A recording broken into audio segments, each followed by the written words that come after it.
Hi, I'm Cody Anderson, one of the pastors at Parker United Methodist Church. I have been working with teenagers pretty much my entire adult life. And having two teenagers right now, I can tell you something that I absolutely know to be true. It doesn't matter how many times I will say something to my teenager that is true about who they are. They do not hear it unless it comes from somebody else. I can tell them, hey, you're really good at this. You should try to do this. I think you'd be really good at this. And it doesn't matter how many times I say it or my husband Jason tells my kids that. It's only when another adult comes into their lives and says, hey, you'd be really good at this, that they actually listen. Have you noticed anything similar if you've been around teenagers? It can be really frustrating as the parent.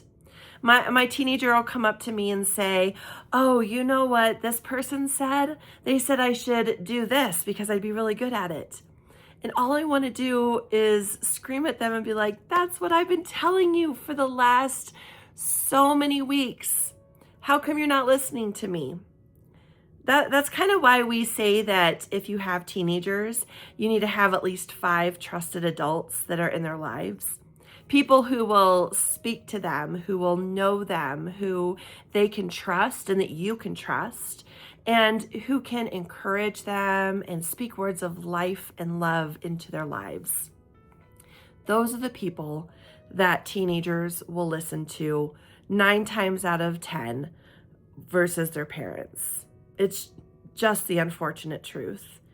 And while it can be really frustrating for me as the parent, I'm so thankful for community who comes around and who surrounds our kids and knows our kids and speaks those words of life and truth into their lives.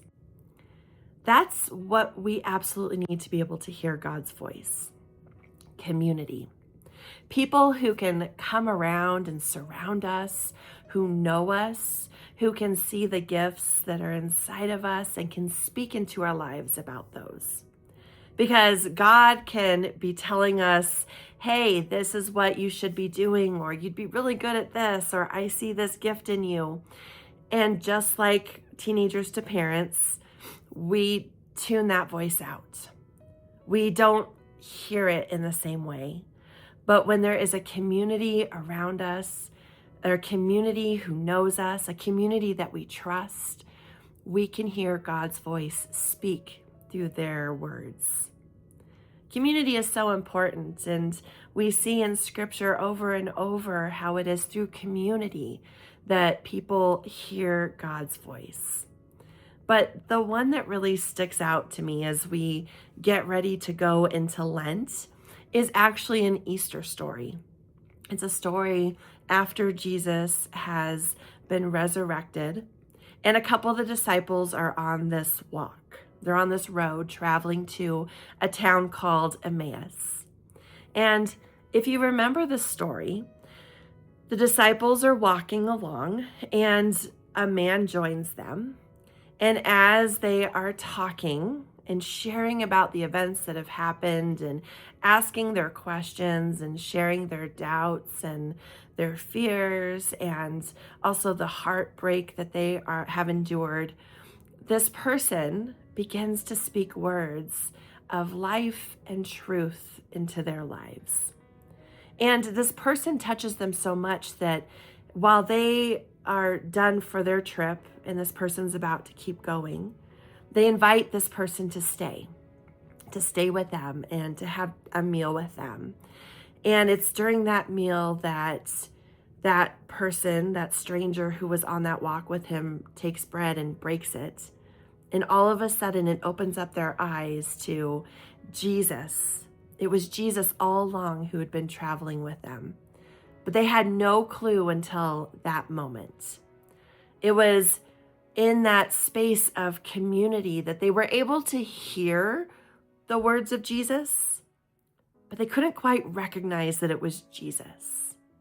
They heard these words that spoke truth and life about what was going to happen, how their lives were going to be maybe transformed by this experience. And when the bread is broken, that is when they finally understand that it was Jesus with them all along. Have you ever had that experience? That experience where you are surrounded with others and community, and it is in that one moment that maybe the bread is broken, or you have a moment of quiet, or there are some words that speak deep truth into your life, and you know that that was God speaking to you. As Pastor Laura shared, anytime somebody gets called to become a pastor, it's usually a two-part process. It's a process where you begin to hear it or feel it inside of you. You hear God calling you that this is the path that you should go on. And then there is this time, this other process where the community begins to speak that into your life as well. So you start hearing this message over and over. So for me, I had that stirring that maybe you're called to do something more. But of course, as like my teenagers, I was like, nope, that's not for me. That is not my message. That must be something within me that wants that. That is definitely not God. Like, nope, not even close. But then I was surrounded with people who in my community were able to speak these words to me like, hey, I see that you have this gift. I think you'd be really good at this. I think you'd be really good at this. And the more times I heard that from a variety of different people, I began to realize that it was the voice of God that was speaking into my life. But I've had other moments like that as well, not just around becoming a pastor, but perhaps it was around the table as we were in our disciple class years and years ago. And we were wrestling with the scriptures and trying to understand what it meant. And it was through the voice of others who had a completely different perspective than I did, who were able to speak words that helped break down barriers and helped me hear the voice of God. I've had that experience so many times around tables, whether it has been in Bible studies or small groups, whether it's been just over coffee with a friend or dinner table.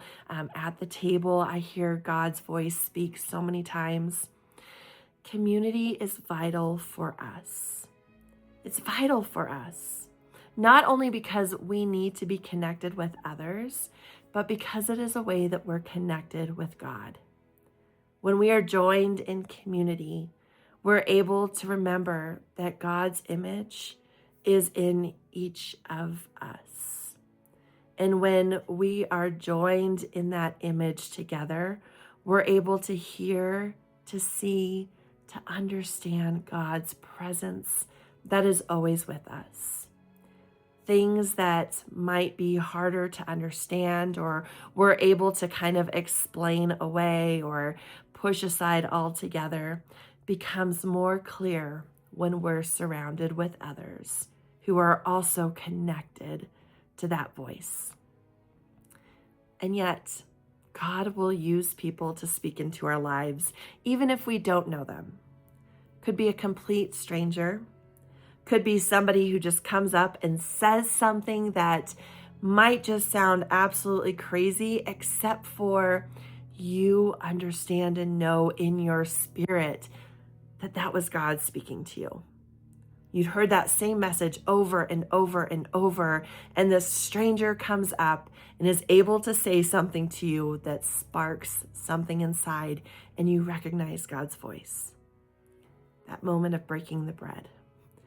That moment where the disciples' eyes were open to Jesus, who was already right in front of them.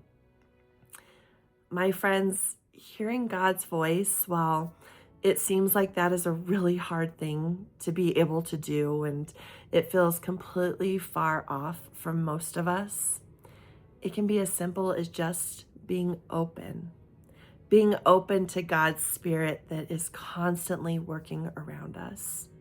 Being in tune with God's voice, whether it is in tune with the scriptures and knowing who God is, to hearing the same message that is spoken to us through others. And we understand God through each other, through one another. So I pray that you open yourself up to the holy mystery of the Spirit that speaks into our lives and is already working around us and in the world. That we would get glimpses of God, that we would begin to hear God's voice in new ways, and that we would trust the communities that we're a part of, to be able to hear God's voice speaking to us. That maybe in those moments where all of a sudden that bread is broken, that we can see that it was God who was speaking to us all along. Let us tune in to God's voice and the image of God that is in each one of us.